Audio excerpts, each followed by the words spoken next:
Treat your men as you would your own beloved sons, and they will follow you into the deepest valley.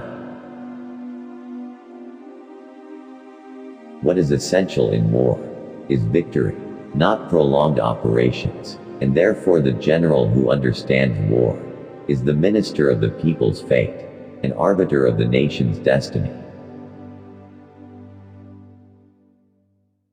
The skilled can fill their people with energy to confront the emptiness of others, while the incompetent drain their people of energy in face of the fullness of others.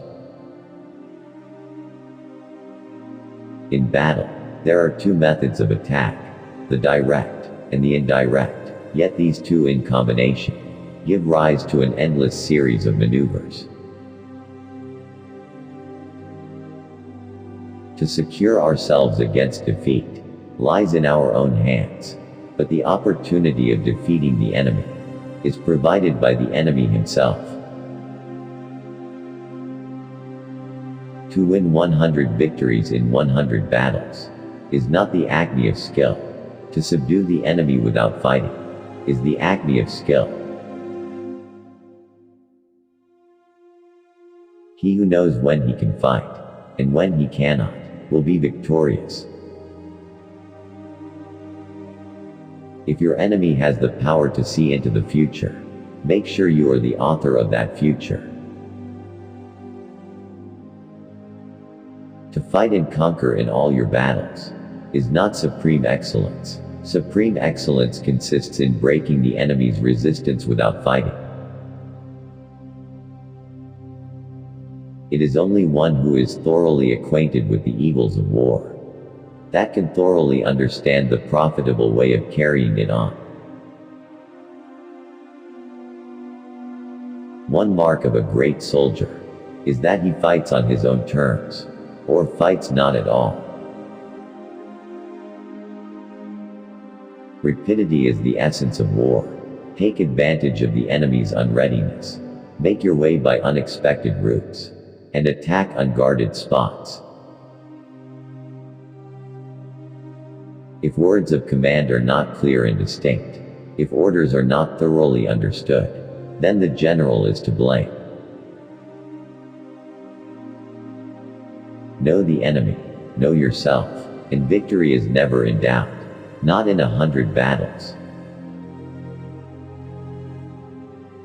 Now by the laws of war, better than defeating a country by fire and the sword is to take it without strife.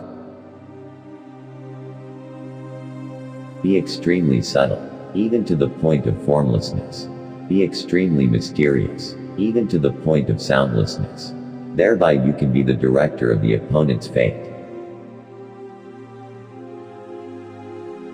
The secret of getting successful work out of your trained men lies in one nutshell, in the clearness of the instructions they receive. If you know the enemy and know yourself, you need not fear the result of 100 battles. If you know yourself but not the enemy, for every victory gained, you will also suffer a defeat. If you know neither the enemy nor yourself, you will succumb in every battle. If your opponent is of choleric temper, seek to irritate him. Pretend to be weak, that he may grow arrogant. Those skilled in warfare move the enemy, and are not moved by the enemy. Humble words and increased preparations are signs that the enemy is about to advance. Violent language and driving forward, as if to the attack, are signs that he will retreat. Hence that general is skillful in attack, whose opponent does not know what to defend, and he is skillful in defense, whose opponent does not know what to attack. It is better to recapture an entire army than to destroy it, to capture a regiment, a detachment, or an entire company, than to destroy them. Those who win every battle are not really skillful. Those who render others' armies helpless, without fighting, are the best of all. If he is secure at all points, be prepared for him. If he is in superior strength, evade him.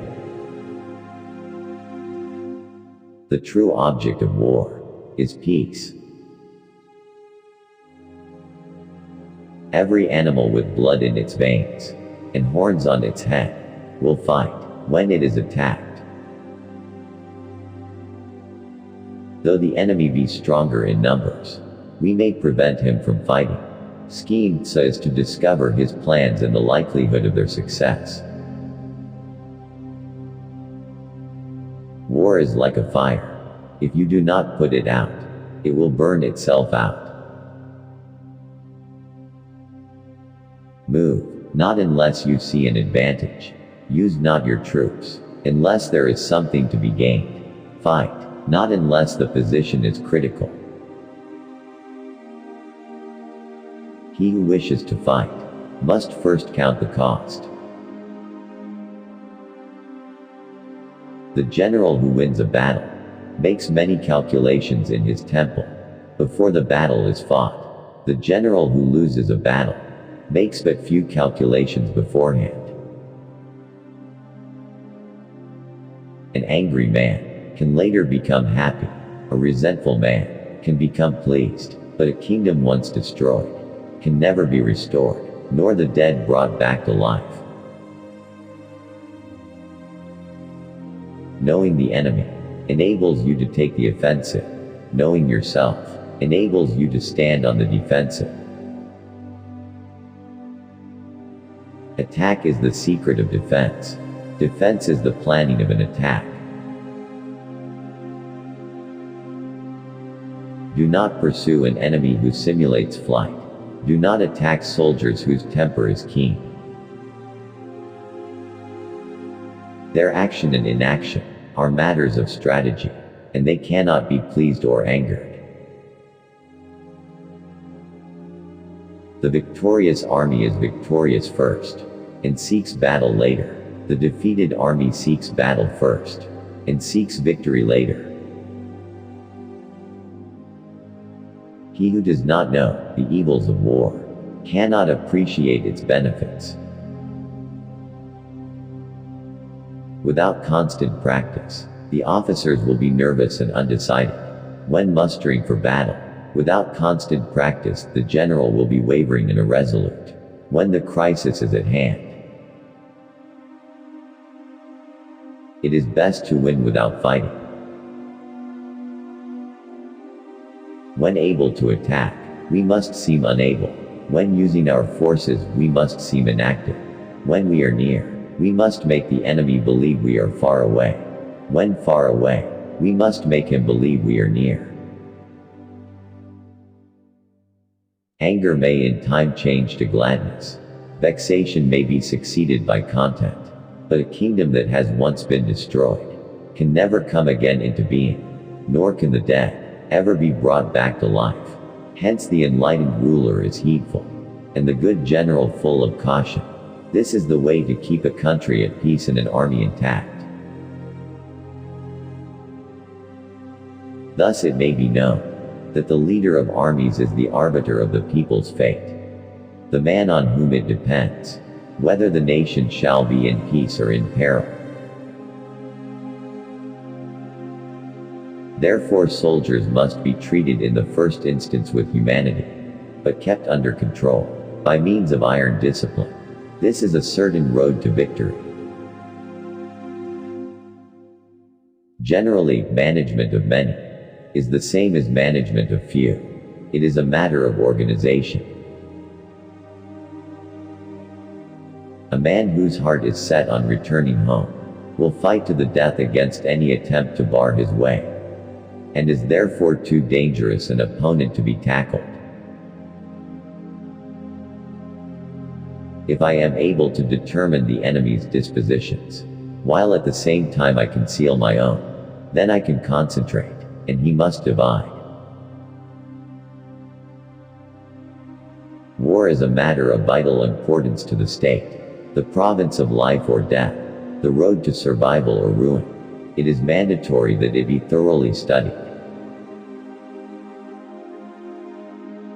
If it is to your advantage, make a forward move. If not, stay where you are. A skillful general, given free rein by the ruler, brings victory.